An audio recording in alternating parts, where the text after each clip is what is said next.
I think trying to find your passion is a little bit, maybe too strong a word. Greatly desiring to be extremely successful, I think probably is sufficient. But if you can find something you really love to do and can do it with great passion, I think that's fantastic. But I think being grateful probably is number one. If you've got a job, you got to be grateful. Say, this isn't the greatest job in the world, but even if it's a transitional job getting you where you want to go, you got to be grateful. You don't have to love your job or be passionate about your job, just passionate about staying steady, working hard, learning skills, doing this job so well that the next one will be even better, and taking such good care of this opportunity, another one will present itself. Sometimes the man says, well, if I had a good job, I'd really pour it on. But I've got this lousy job, so I just goof off. So that's not the attitude nor the philosophy. So if you'd really pour it on, this one, even though it may not be the best job in the world, if it furnishes a living, you have to be grateful. If it takes care of you and your family, you got to have gratitude, not necessarily passion, but gratitude. But I think if you have an extreme desire to wish to be successful so you can accomplish all you wish to accomplish, be as generous as you'd like to be as strong as you'd like to be in terms of financial strength, involved in entrepreneurial projects that you can't do without, let's say, sizable money, so you go for that. To me, I think that's sufficient. I think if you say you have to find your passion, people find that a little bit confusing. Where would I find it, and what could I be passionate about? I guess you could start with saying, I'm passionate about providing unusual success for myself and for my family, so that my children will say in the years to come, we had the most incredible life together as a family. Then I think the key is to let what you want to accomplish, let that grow. Where at first this is as far as you can see, but if you'll do that, you can say, wow, maybe I could multiply by 2, by 3, and expand my vision, accomplish a lot more. If you have an enterprise, maybe you could make it stronger and better and more far-reaching. Let that happen. It's difficult to figure it all out and then get that done. We just don't do that. We can figure out the next little part of our life that we can see, and then we can say, well, eventually I'd like to have, and let those dreams linger somewhere in your consciousness. I say make a list of all the things that would give you the most incredible life. Just make that list. What would do it for you over the next 10, 20 years? Places to go, things to see, people to meet, books to read, skills to learn, investments to make, being generous. Just make lists of all the things that you think would make for you a really fantastic life. And at first, don't worry about how to get it. Just let your mind run free and think what would really do it for you. And then just begin. And let those lists alter. Because sometimes you start for something and then you say, sure enough, I thought this was really going to be everything I wanted. Sure enough, this is really not it. Or I can see now, long before you were going to accomplish it, I'm investing too much money and time and effort. So you change. And anytime you want, you can tear up your whole list and start all over again. Some people say, I made the list, so I have to accomplish it. And the answer is no, you don't have to do it. It's your life. It's your list. You can turn it upside down, right side up, scratch off some things, put some new things on, or start all over again. Don't let it become an obsession. Let it become an enticement. Better to be enticed than obsessed. Or we might invest too much effort and time in something that's not really going to turn out to be as great as we thought it would. The old prophet said, sometimes things that taste good in the mouth later turns bitter in the belly. We think, oh, this is it. Sure enough, it was a bit of an illusion. Don't cry for me, Argentina, right? One of the lines is, they are illusions. They're not the solutions they promise to be. But that's a learning experience. And we can only be affected by what we see. Someone says, well, you shouldn't have devoted so much of your time and energy. But if that's what you could see, only that at the moment, we're going to do it, and we just learn as we go. We need a collection of experience to give us good data on what to do, what not to do. Sometimes you need more experience to make a wiser decision. If a person says, well, I've eaten junk food now for a week, but look how strong and healthy I am, see, that's a delusion. 1 week is not going to give you the right kind of information about how you feel, whether it's a good idea to continue or not. You need a lot more experience than that to decide whether or not it's good for you. I used this illustration once with the candle lit, talking about having enough experience to make wise decisions. And I said, would all of you agree that the fire will burn my finger? Let's say that I don't know that, but you're trying to teach me now. If you put your finger in the flame, it will burn your finger. I say, okay, I'm ready to try it. So I put my finger in the flame and take it out, fairly quickly, in and out, right in the flame and out. And I say, look, my finger's okay. Let me try it again. And I put my finger in the flame and take it right out. And I say, my finger's okay. Where did you get this idea that the flame would burn my finger? And they say, no, Mr. Rohn, you can't just go like this really quick and put your finger and take it right out of the flame to know that the flame will burn your finger. You've got to leave your finger in there just a little longer. I say, oh yes, then I need a little more experience to make a wise decision. I say, well, I've taken this cocaine and, I feel okay. But see, you don't know the end of that road. This is only the beginning when it seems to be okay. But you need more experience. Now, if you don't have any personal experience on cocaine, then you've got to go to someone who has and says, look, 20 years of my life was wasted, and I finally turned it around. Like some of the old rock and rollers that have turned it around. Amazing.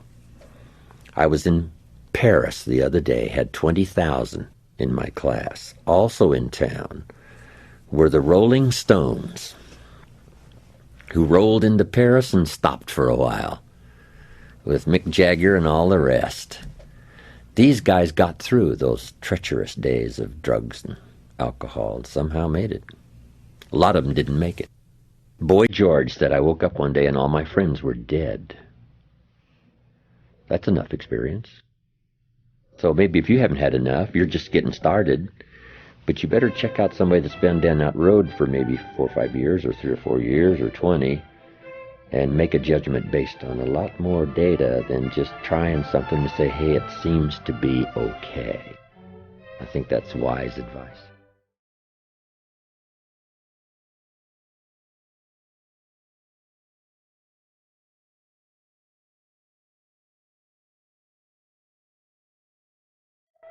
Here's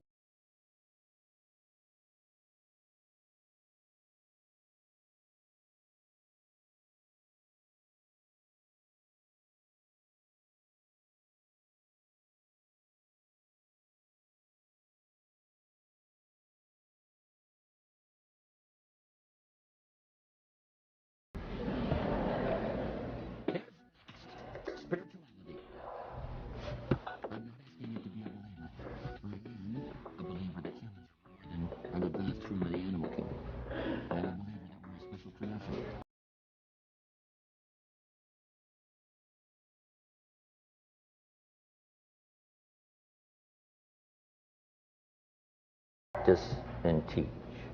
Repeat it after me now. Again. Study, practice, and teach. Here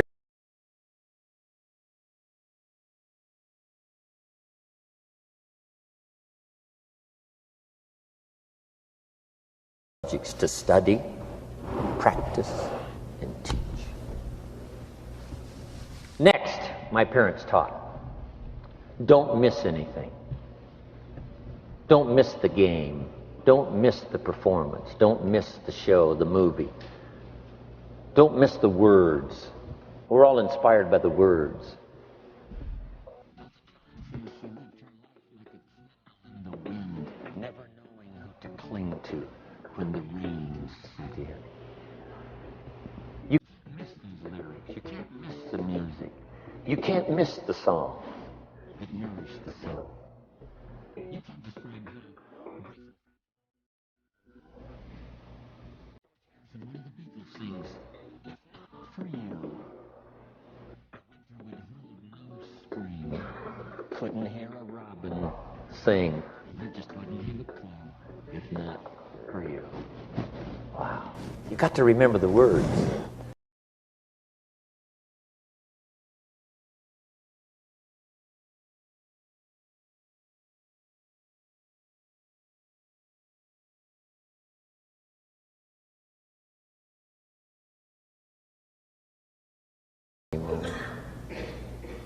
Illustrative of all of our experiences. Winston Churchill said the truth is incontrovertible.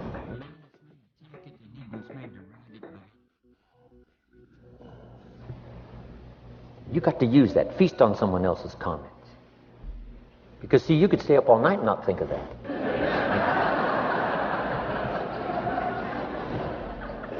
I'm asking you to do your research. I'm asking you, don't miss anything. Don't miss the play. Even the little small things, don't miss. The big things, don't miss. Don't miss, don't miss. It's part of living a good life. Here's why. Jot this phrase down. It'll serve you well forever. If you live well, you will earn well. If you live well, it'll show up in the texture of your voice. If you live well, it'll show up in your face. If you live well, it'll show up in the magnetism of your personality. If you live well. So don't miss the nourishment of all the things around you that could help you live a good life. Next is the inner circle. Take care of them, they'll take care of you. Inspire them, they will inspire you. Nothing more valuable than the inner circle. That's where the power to conquer the world comes from, the inner circle. If a father walks out of the house and he can still all day long feel his daughter's kiss on his face, he's a powerful man.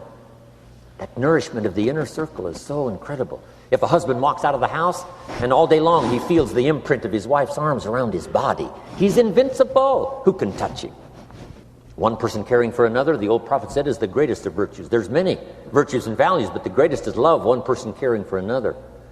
Better to live in a tent on the beach with someone you love than to live in a mansion by yourself. People caring for people. And especially that inner circle where the power is so magnificent that if you draw from it, if you nourish it, and then it nourishes you. Now here's my last comment. Ask for God's help. We could all use a little help.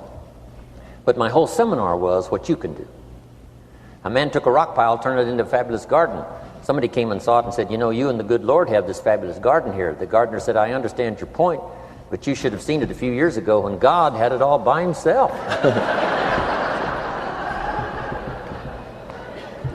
So we do play a part.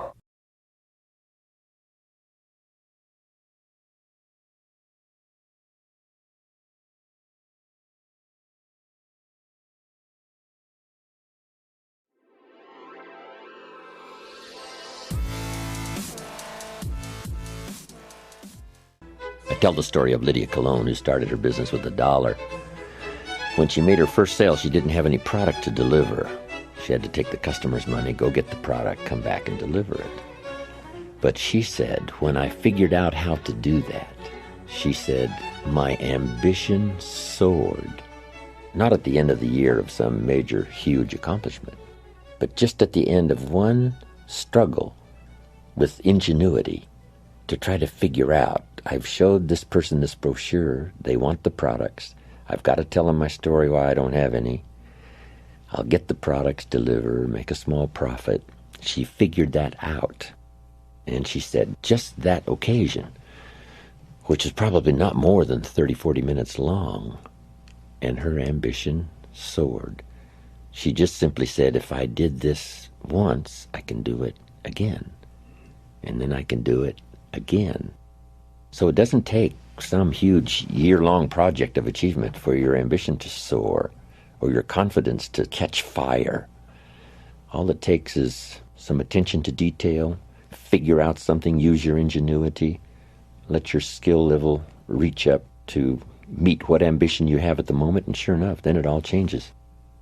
The day you say, I'm going to change my health with my diet and all the rest, and I've heard that an apple a day keeps the doctor away, why not start with an apple?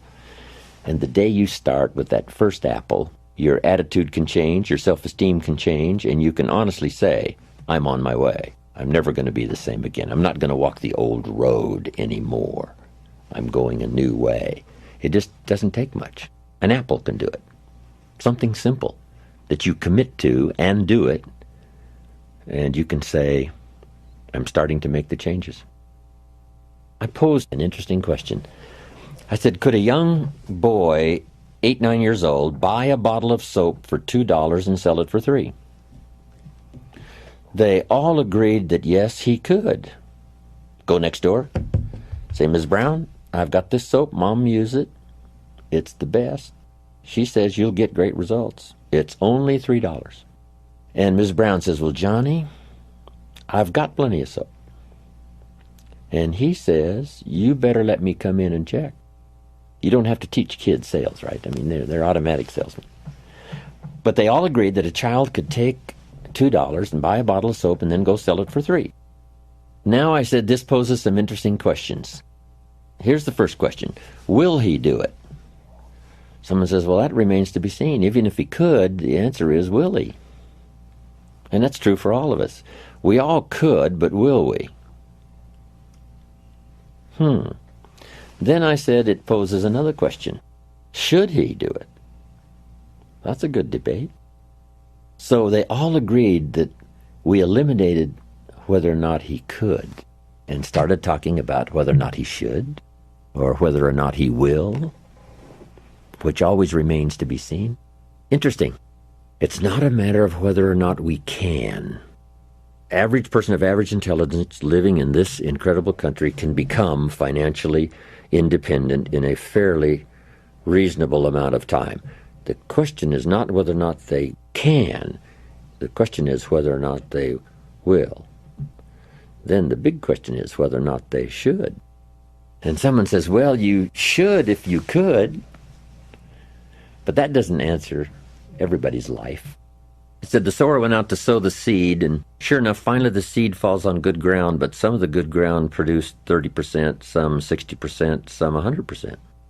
And we say, why is that? Well, it seems like that's just the way things are. You say, well, couldn't the ones doing 30%, couldn't they do 100%? Well, maybe they could, but should they or will they? It remains to be seen. Everything after the fact we can always figure out. He could have, but he didn't. We can always figure that out later. He perhaps should have, but he didn't. Someone says, well, sales would never appeal to me, so I couldn't buy a bottle of soap for $2 and sell it for $3. But what if you had to support your family? You said, well, I probably could figure out how to do it if I had to. So it's amazing how little money and how easy the answer is to solving problems, earning money, making money, doing better. Everybody can, but not everybody will. So here's what I called it. The magic and the mystery. The magic is you could start at the bottom and go to the top. The mystery is, why wouldn't everybody do that?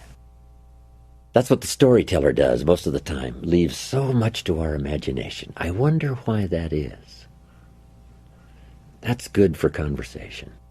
What's unique, though, living in our country, there's so much example everywhere of what ambition can do properly channeled, that it hardly leaves anyone with an excuse not to at least maybe try. Or you certainly have to give up on the fact, know that it can't be done, which is not true. It is possible to start with $1 and become a millionaire. It is possible. It is possible to start with nothing and become something.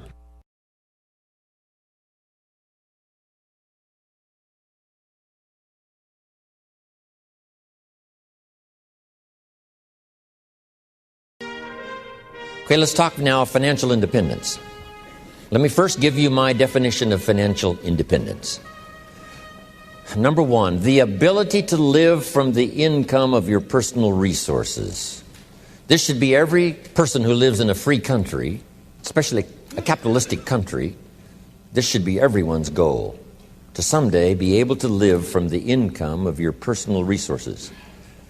Now, how many resources you need, right, depends on how you want to live.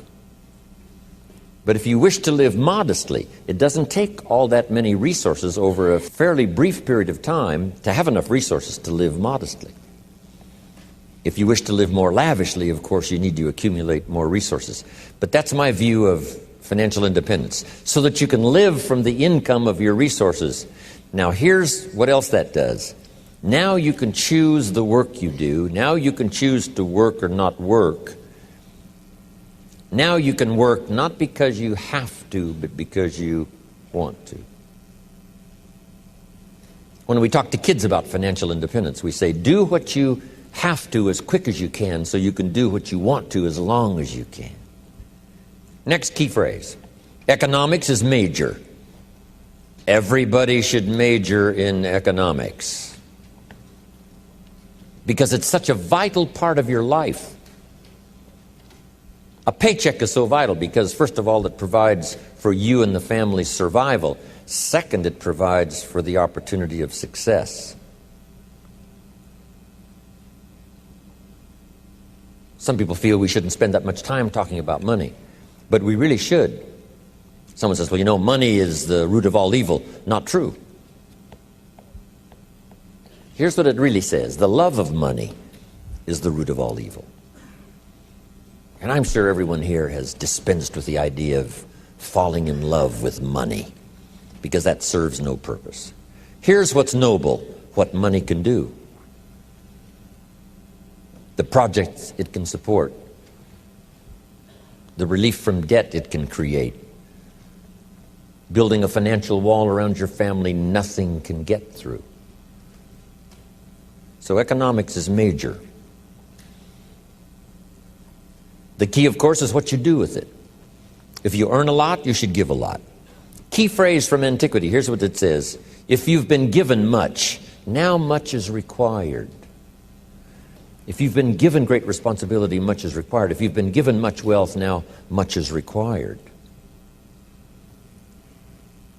Everyone has to solve this about the money to go for. Should you go for the money? Should you go for success? You should earn as much as you possibly can in the reasonable time devoted to economics, job, business. Reasonable time devoted to economics, job, business, future, enterprise. With that enterprise and with that job, the key is to earn as much as you possibly can as you balance your life with everything else. Not at the sacrifice of your friendships, not at the sacrifice of values, not at the sacrifice of integrity, not at the sacrifice of wiping out other values in your life, but within balance of everything. Go as far as you can, earn as much as you can, share as much as you can. Jot this question down. Is it possible in America to multiply your income by 10? Kids would be fascinated with this question. Is it possible to multiply your income by 10? And the answer is, of course, yes. Could you repeat that after me? Yes, of course. That helps to emphasize it. That's called exclamation point. And kids with wide eyes will say, is that right? Can you start at the bottom and someday multiply your income by 10? The answer is, of course, of course, of course. Now, if you multiplied it by 10, can you think of anybody that makes $500 an hour? I'm telling you, the Beverly Hills lawyers where I live make at least $500 an hour. Now we've multiplied income by 10 again. Would it be possible to multiply your income by 10 and then multiply it by 10 again? Now, see, that's a little weak. I'm trying to make you believers. To those that believe, here's what Scripture says. All things are possible. There isn't anything that's impossible. The most incredible things are possible to believers. Not hopers. Not hopers. Believers. Wow. $500 an hour. Would it be possible to multiply your income by 10 again? Of course. $5,000 an hour? What do you suppose I get paid? I'm telling you, it's possible to multiply your income by 10 and then by 10 and then by 10. I lecture with Norman Schwarzkopf, the old general. Guess what he gets paid for his speech? $65,000 for 1 hour. 65,000, not 5,000, right? 65,000. I had lunch with Colin Powell, and I was on that speaking panel for one of those multi-speaker seminars. And I think he got paid like $70,000. It's a fun lunch with somebody that gets paid $75,000 for an hour. Unbelievable. Now, the person that's on up here, right, like Bill Gates and, who knows who else here, that makes $68 million in 1 year. We say, well, is that legitimate to pay someone $68 million in 1 year? And the answer is, of course. If they helped the company make $1 billion last year, would the company pay them $68 million? And the answer is yes, it's chicken feed. It ain't that much. Key phrase to jot down, everything is relative. Everything is relative. What might seem like a lot now, I'm telling you, some time from now for you won't seem that much. You say, wow, I was a small thinker back then, thinking, $4,000 a month was a lot of money. $8,000 a month was really something. I remember those days when $8,000 a month was unbelievable. And then $15,000 a month. Wow, I couldn't believe it. How about $20,000 a month? Incomprehensible. And I flew on by that. How about $30,000 a month? I flew on by that. Unbelievable. How about 50? How about $80,000 a month? I remember when I went right on by. It was incredible.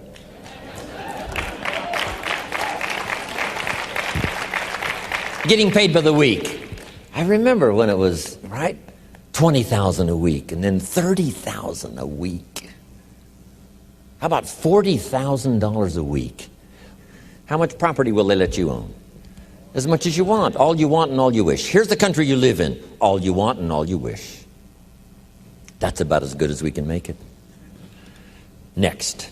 Here's the philosophy of the rich and the philosophy of the poor. First, the philosophy of the poor. Poor people, now this is not demeaning now. This is simply people of modest means.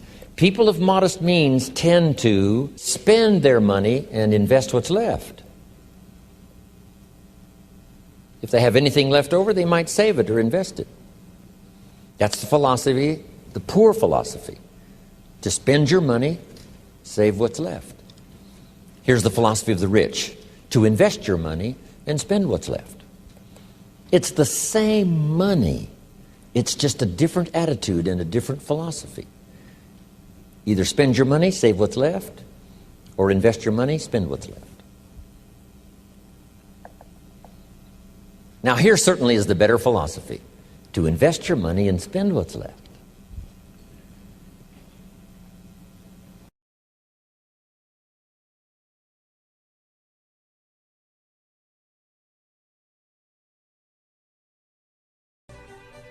Everybody has a different temperament and personality, and it's something that has to be developed, over a period of time.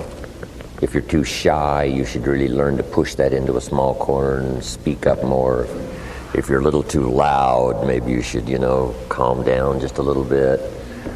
But we shouldn't try to just radically become someone else. But that's what sophistication and civilization is supposed to do, is to make us civil.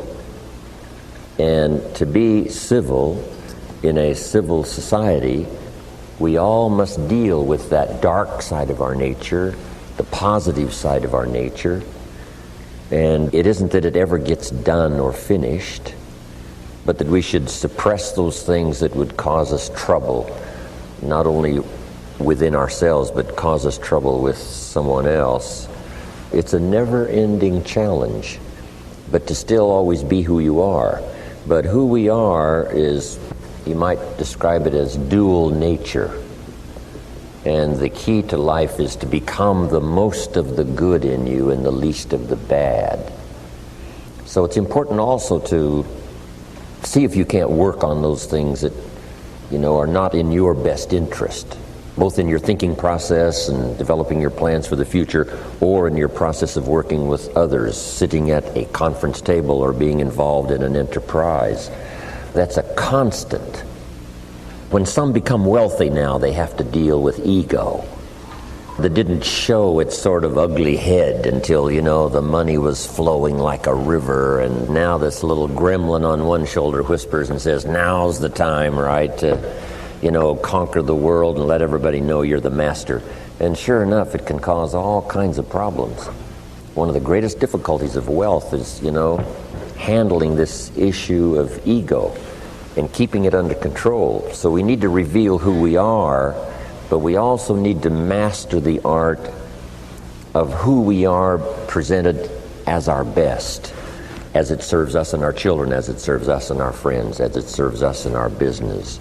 But it is a constant and it never ends. But if we can make a personal appeal to ourselves, I want to constantly work on developing the positive side of my nature and do my best to suppress that darker side that would not allow me to be most of what I can possibly be. I think that's what's important. When a president becomes president, it's interesting, what ego might do. Old Testament says this king came to power and he was a good king. Then the next king came to power and he was a bad king. And that's always happening, whether it's good king, bad king, or whether it's inside of our own head. We all have to deal with that. But you might make this note, it's part of the great adventure to deal with it, to become civilized, and to not allow ourselves as we journey along to become uncivilized in our behavior, in our language, in our style, and to try to keep that balance going consistently and present that as the best part of us, as who we are, and then let people see that.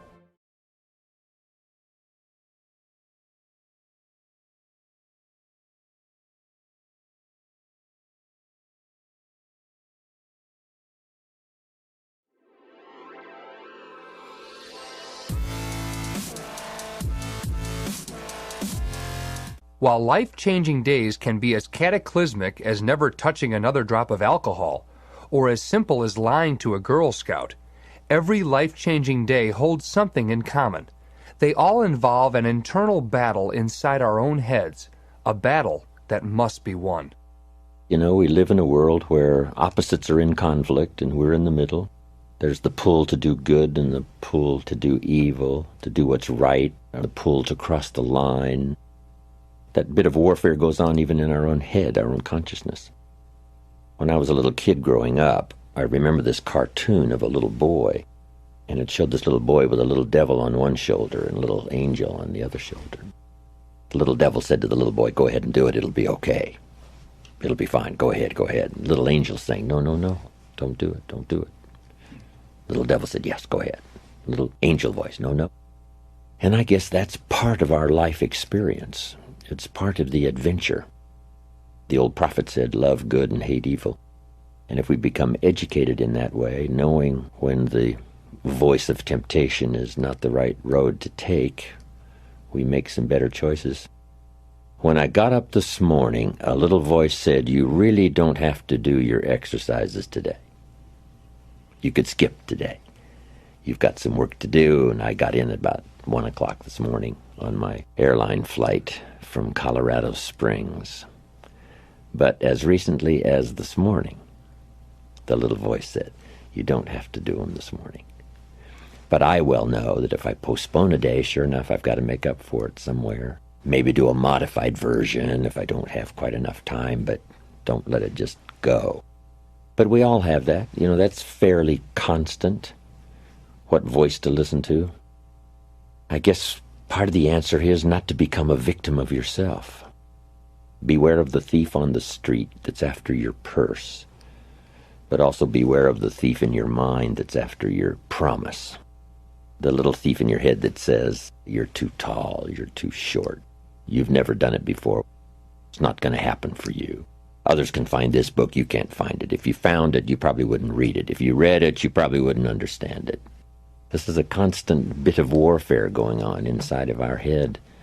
So we all have to deal with that. But what I call that in these experiences is the great adventure. It seems as though God has designed human life and his own existence as a bit of adventure. First creating all the angels according to the storyteller. And we might surmise, what was that for? Maybe he didn't want to be alone, or maybe he wanted to create some kind of adventure for himself. Made one of the angels, the storyteller says, the most famous, the most beautiful, the leader. And finally, Lucifer gathers up a third of the angels, makes a move on God's throne, loses, giving us a bit of insight, not much detail. I guess most of it's left to our imagination, which is probably what the storyteller wanted to create. Here's a few details and leave the rest to your imagination. So it seems like in the beginning, before the beginning, God, it seems, was interested in adventure. But I guess if you boil it down to something very simple, it says, would it be possible to win if you couldn't lose? And almost everybody says, well, no, it doesn't seem possible that you could win if you couldn't lose. So there has to be an adventure in order to have a victory, in order to have a win, in order to overcome, in order to create something of value. You must keep pulling positively against the negative forces, but that's what creates the adventure. If you took a football today and walked out to the football stadium, put it under your arm and crossed the goal line, would we all cheer and call it a touchdown? And the answer is no. It's not a touchdown until you face the 300-pounders who want to smash your face in the turf. And if you can muscle by them, dance by the secondary, cross the goal line with the football under your arm, now we call it a touchdown, maybe a championship. But not without the conflict. But that's a good phrase. Opposites are in conflict and we're in the middle. And on any given day or occasion, that conflict can occur. There's an interesting Bible story that says there were two nice people, according to the storyteller, and it says, however. It's an interesting word, and that's where the adventure begins. However, one built his house on the rock, and the other built his house on the sand. Nice people can make foolish decisions about the future and then suffer the consequences, especially when the storm comes. So the key is to try your best. So many questions are not a matter of morality. It's a question of being careless or careful, being cautious rather than reckless, but not too cautious. So it's kind of an interesting challenge. If you were so cautious driving on a two-way highway, every time a car came your way, you were troubled about thinking whether or not he was going to stay on his side of the line, that you pulled off the road, wait for him to pass, then got back on the road and continued your journey. We would call that a bit too cautious. It may take you 2-3 days to get to your destination. So you say somehow when the traffic's coming your way on a two-way highway, you must trust at least the law of averages that says, I have a pretty good chance of arriving, even though there's not a guarantee that 1 out of 1,000 coming my way, I'll cross the line and it'll be the end. So we do have to be cautious, but not too cautious, and let those daily experiences lead us into a better life, a better month, a better year. I arrived on an airplane flight once, and the flight attendant came on and said, ladies and gentlemen, you have now completed the safest part of your journey. From now on, it gets dangerous. Fasten your seatbelt. I thought that was interesting. You've now completed the safest part of your journey, according to statistics. For the miles covered, it's the safest way to go. So now you have to be cautious, but not overcautious, careful, but not obsessively careful. Might be safer just to huddle in your house and stay home, but you can't do that. You have to get out and participate and trust that today the law of averages hopefully is going to work in my favor. I've got work to do, and let's go.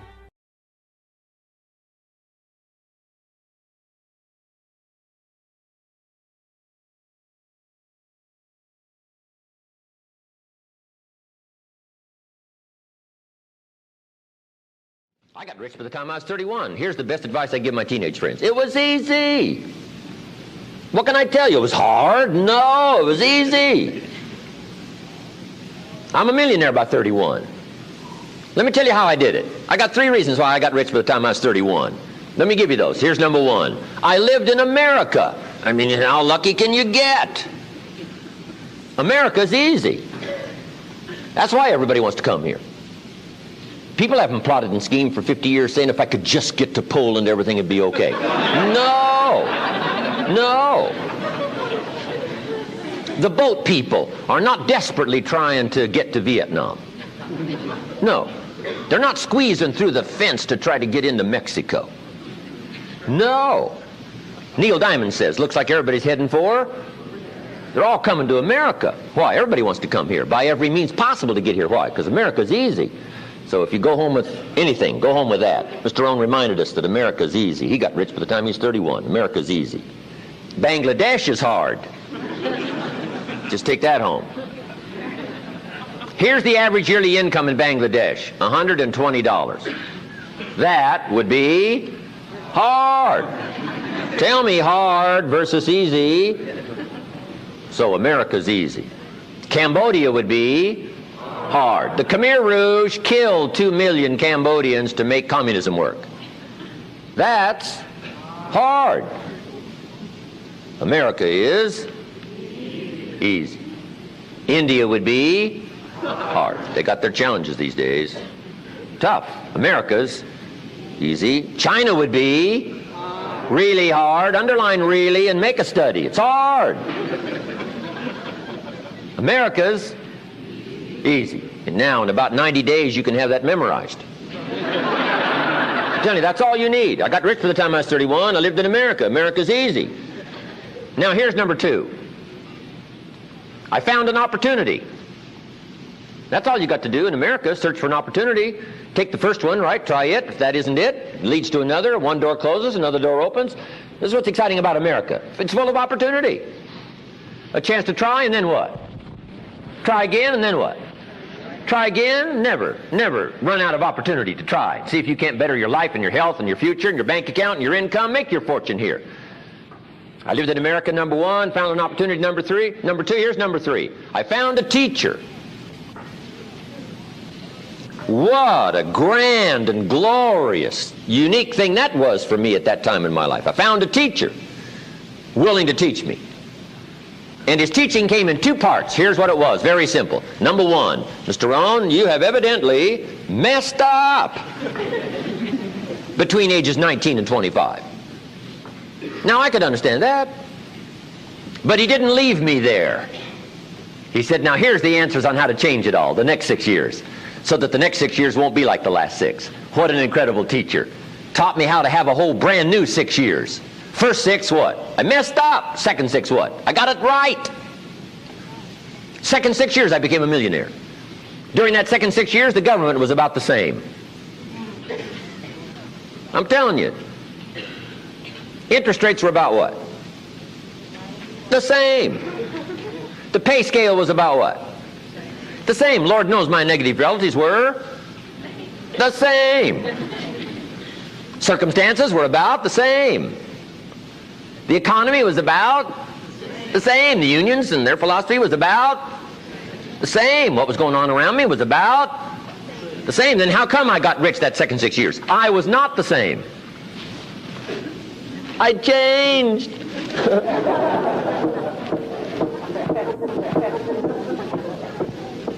You say, well, Mr. Rohn, if you can do that, can anybody do it? Yes, I invite you on that journey. Anytime you want to.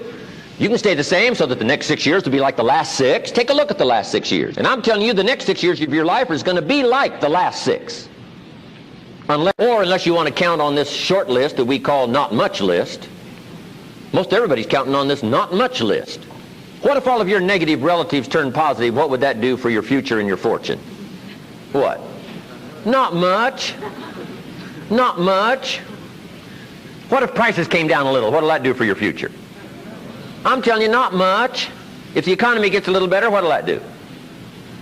Not much. Now that the Democrats are in power, what's that going to do for your future? Not much. We could get a good debate going here.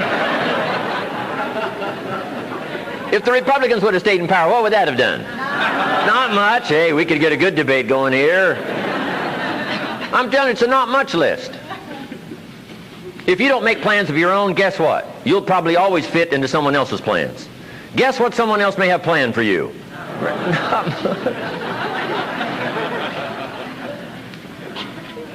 Then what's going to make the difference? You're going to have to make the difference. You're going to have to take charge. Now, Mr. Shoaff, my teacher, gave me a promise, and I want to give you that promise now. Here was the promise I got, and I bring it to you. Here's what my teacher said. If you will change, Mr. Rohn, he said, if you will change, everything will change for you. You don't have to change the government. You don't have to change prices. You don't have to change taxes. Forget all that. He said, if you will change, everything will change for you. And the first thing you start changing is what? Your philosophy. You start changing your mind. You start changing how you think. You start picking up new ideas and information. Gather new knowledge. Make better decisions about what's valuable. And I'm telling you, if you'll do that, your whole life will change. Your health will change. Your relationship with your family will change. Your ability to cope with challenges and problems will change. I'm telling you, income, promotions, all of it will change. If you will change, it'll all change. If you won't change, it isn't going to change. You can keep your fingers crossed if you want to and hope they'll straighten it out. You can wish for the wind not to blow quite as severe, but I'm telling you, wishing for the wind to change in your favor, we call naive at best. Don't do this any longer. Wish for a better wind. The key is to wish for the wisdom to set a better sail. Utilize whatever wind it blows to take you wherever you want to go. That is the philosophy I picked up at age 25, and it revolutionized my whole life. And here's what I found. I found it was easy. I got rich by the time I was 31, and it was easy. Now here's my definition of easy. Got to jot this down. My definition of easy, meaning something I could do. I figure if it's something you can do, it's easy. Now here's a parenthesis. Parenthesis, I worked hard at it. I found something I could do which was easy, but I worked hard at it. I got up early and stayed up late, worked hard that 6 years. But what I did was easy, meaning it was something I could do. You say, well, Mr. Rohn, if it was so easy, how come everybody else around you during that 6 years, how come they didn't get rich? Here's why. It's easy not to. How else would you describe it? That's it. You say, no. For all of the rest of them, it was hard for them and it was easy for you. That's not true. You couldn't debate me on that in front of this intelligent audience. But here's the challenge. Let me give it to you in a philosophical phrase. I tend to be a little philosophical. Here it is. The things that are easy to do are also easy not to do. That's the difference between success and failure.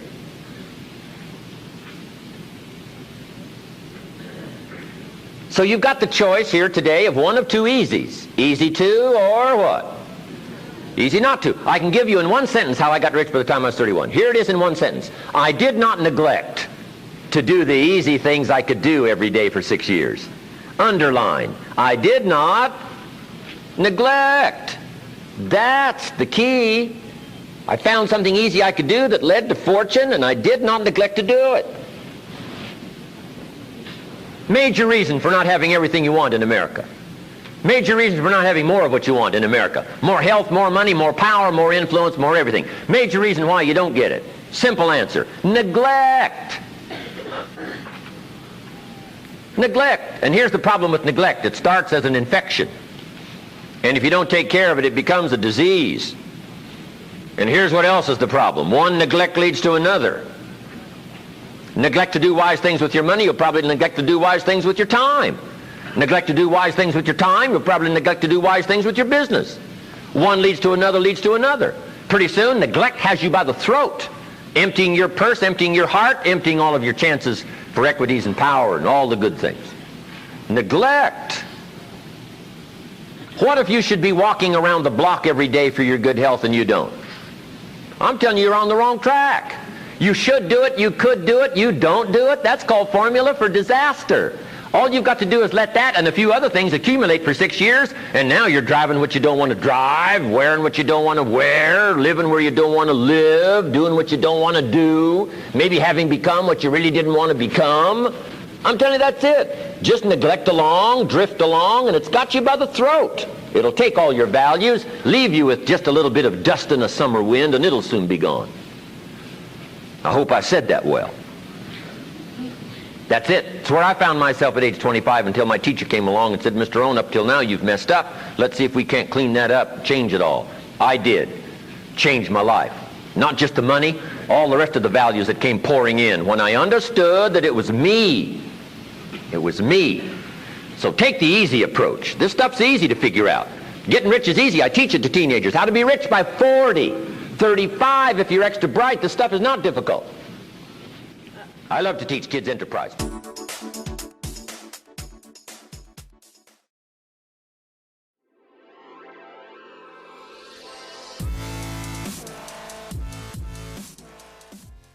In the first session, you learned about the immense power that a single day holds for turning any area of your life around. And you discovered that the journey to an entirely new life destination begins with surprisingly small actions mixed with faith. In this session, Jim will get much more specific as he outlines the exact emotions and philosophies that are the major ingredients of a recipe we call a new life. He begins by discussing a negative emotion that, if channeled properly, can lead to incredibly positive results. Disgust is one. My little story about the Girl Scout, I don't want to live like this anymore. It was traumatic for me. It was a traumatic day for me. I'm a grown man. I have been to college 1 year. I've got a little family going, and I don't have $2 in my pocket. I wasn't destitute, but I was behind on my bills, and once in a while getting a notice saying, "You told us the check was in the mail," those embarrassing moments. But that was sort of the climax that day when I said, this is not the way to live. So whatever it is, disgust. One of the big days that changes your life is decision making. I'm not going to be the same anymore. I'm not going to walk that road anymore. I don't want to be embarrassed anymore. I've been on my knees for the last time. That's big time. Those decisions that sometimes last for a lifetime. Some decisions are incremental. You make a decision to start the process, which is valuable. And later you make the decision to continue. That felt good. That got good results. Why not continue? When I really started revolutionizing, especially my economic life starting at age 25, the early success locked me in for a lifetime. I got such great early returns. I don't mean overnight, but at the end of the first week, at the end of the first month, I started a little part-time adventure, age 25. You know, that's available to all of us. So disgust, I've had it. That's a powerful emotion. I don't want to live like this anymore. I don't want to feel like this anymore. This is the last day. That's powerful. Then the day you decide to make the changes, do something different. I decided to read the books. I started a program of reading. Now I've got one of the best libraries probably of anyone that I know of. Life-changing decisions that last a lifetime. Then I think on some of that we need a little help, a little association. Two of the most powerful words in the world are, let's go do it. It's powerful to say, I'm going to do it, but it's even more powerful to say, let's go do it. Sometimes if you want to change your health, that's a good thing, to say, let's do it together. You know, let's meet every Tuesday and every Thursday morning at Denny's and talk it over. How are you doing? Here's how I'm doing. How are you doing? I think that's valuable. Let's do it. Let's get better educated. I'll read a book between now and Wednesday. You read a book, and we'll get together and talk about both books. Okay, let's do it. See, where by yourself you may not do it. But if you had somebody like-minded, what's that ancient phrase says? If two or three agree on a common purpose, nothing is impossible. It doesn't take 2,000 or 3,000 or 200 or 300. If just 2 or 3 says, let's walk a higher road, let's do it, let's pull it off. The inspiration of camaraderie, working together, I've always used that. All of my enterprises since I was 25 years old have all been multiple, 2, 3, 4, 5, 6 people. Let's do it. So powerful. Resolve says, do it or die. I'll do it until the results start to come. And it's always resolve with willing to face the unknown. Yes, I said I was going to do it or die, but later, here's what I discovered. So then you have to sort of rearrange, right? It's like planting corn in an acre of ground, and it never does come up. It never does come up. Somebody said, well, just keep on planting. Maybe you need a new acre. So maybe it isn't just persistence and do it or die. I'll plant every spring, by gosh, until I have a crop. Have you ever considered maybe you need a new acre to plant in? So that means, like later discovery says, wow, I've been at this now 3 years, nothing's happening. Then you say it, I know I said I was going to do it or die, but I've got some better information now. I need to go a new road, try a new acre.